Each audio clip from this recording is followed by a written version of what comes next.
Hello, and this is Malorian with the second part of my doubles dwarf game with my brother against a ogre and warriors of chaos army. We're just now on to their side of turn 3, and they're just about to charge into us, so things are about to get bloody. Looking at this first picture here, we can see what happened from that, and like I thought, most of it really went my way.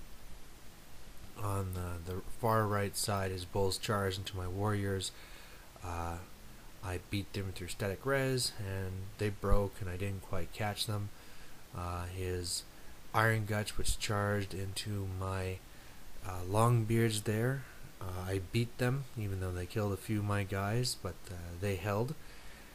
Their WoC unit, it rallied and decided to stay where it was there.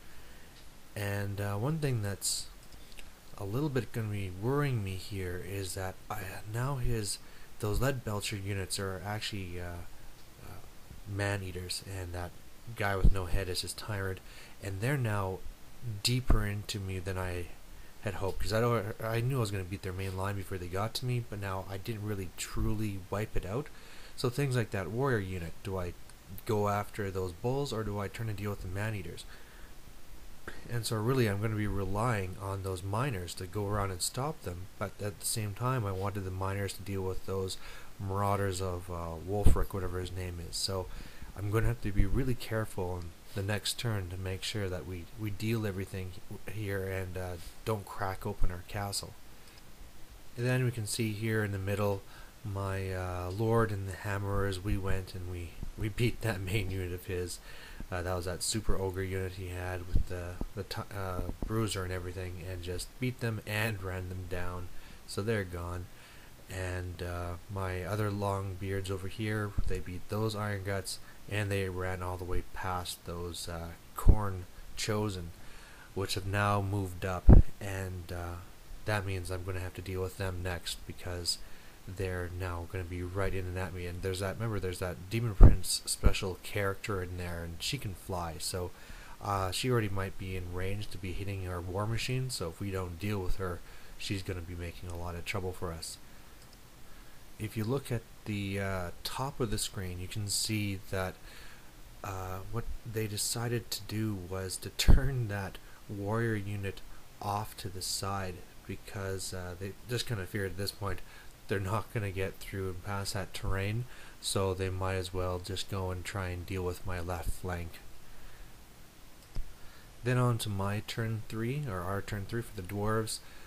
The Longbeards, they go and they keep on fighting with that one iron gut. I kill one of them, but the last one still holds. The warriors decide to charge those ogres, and they got away, but at least now I'm far enough up that those man-eaters couldn't charge me. The big miner unit moved up, and I anviled it into his tyrant. My champion did a wound to him in the challenge, but then he killed me, and he has the item that when he kills somebody in a challenge, he gets the wounds back, so we get all healed up. So I have a Thane in that unit as well, but now I know I do not want to get into a challenge with this guy, because any damage I do will just be healed, so it's completely useless. You can also see on the bottom of the screen that another small unit of miners came in, and those marauders are fleeing because I charged them in the flank with the correlers and beat them. So now they're all fleeing again. Those guys aren't really doing what my opponent wanted them to do. Looking here in the center of the board, you'll notice that all those corn models are gone, and that's because everything just went perfectly as far as our shooting went. What I'd actually done is moved up the gyrocopter, because I was just wanting to bait it to side, and I was going to flank it with my longbeards. But then our shooting just took such a toll out of it that the chosen were completely wiped out. So now that metal model there, that's that Demon Prince, and yeah, so she's all by herself. That unit's gone, but now we'll have to see what she's going to charge into. Meanwhile, my lord and the hammerers are up there trying to just threaten what's left of the ogre units over here. And this picture here is just showing how my Thane went and charged his marauder horsemen. Those what those knights are. They're not actually knights. They fled and got away, and yeah, he's kind of seeing himself in a bit of a hard spot here, and it looks like my opponents have made it now a little side quest to try and kill him. And if that's what you want to do, I mean, they can try. But I think because I can't be march blocked, he's actually going to have a hard time trying to catch me with that big unit of his. So now we're on to his turn 4, and his man-eaters had went and charged into my big miner unit and just basically whiffed their attacks. And so I won. His tyrant had made a challenge, I refused it, and the tyrant held and those man-eaters ran off, so I don't need to worry about them. Meanwhile, you see that my Longbeards went and killed the last of the Iron Guts, and Wulfric, they rallied and they turned around to try and face my hill. In the center of the board, that Demon Prince and the Butcher dual charge my Longbeard unit over here. The Demon Prince character kills off my champ, but I lose by 1 in hold.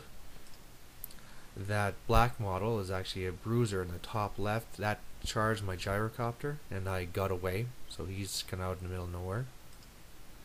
And then on the far left here, those horsemen rally, and they're all just looking to kill that Thane.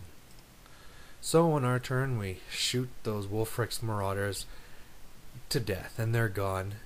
What I had thought I was going to do was I moved up the Quarrelers just so that they would get charged, and then the marauders would overrun into the bolt thrower, and then I'd counter with the Longbeards, but it wasn't needed because they all were shot down, and then Wulfric failed his panic test and ran to where he is now. I then moved up a couple of miners to deal with that tyrant, and then I've done now 4 wounds to that tyrant, so he's almost dead, and so hopefully I can finish him off.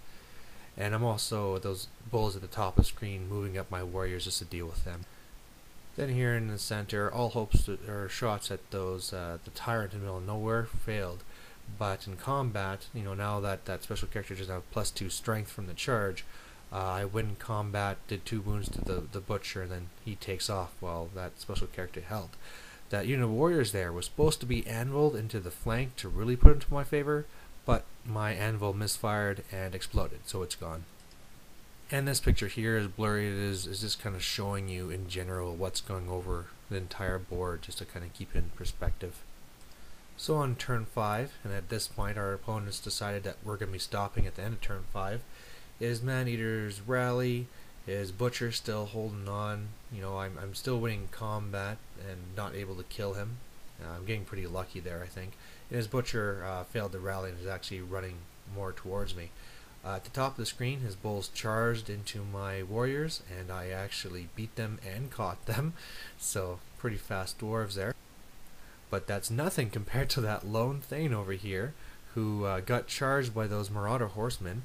I beat them in combat and then ran them down. So that was kind of insulting to him, and now there's no way he's going to be able to catch that Thane.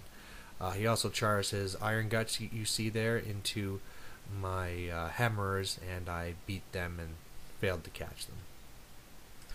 Now this picture here, this was just a weird series of events. I charged in, this is now our last turn.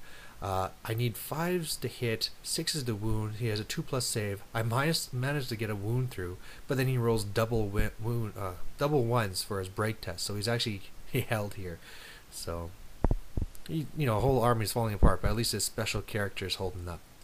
However, we see here on the right, the miners charged in from the flank and do the last wound to that tyrant. So he's gone. And on the left side, just to kind of end things on a high point, those Hammerers charged those Iron Guts that they beat, and I actually managed to catch them with my 6-inch when they fled, because they fled almost nothing. So at the end of the game, it was an obvious massacre. It really just came down to our force was built to work together, their force wasn't. The Warriors of Chaos were pinned on the left side and almost useless, so the game was really, you know, 2 armies of dwarves versus 1 army of ogres. I mean, and it was really unfortunate. It would have been a lot nicer if, for an opponent, if it wouldn't have gone so one-sided, but what can you do? Sometimes it happens. So thanks for watching, and I'll make another one later. Thanks, bye.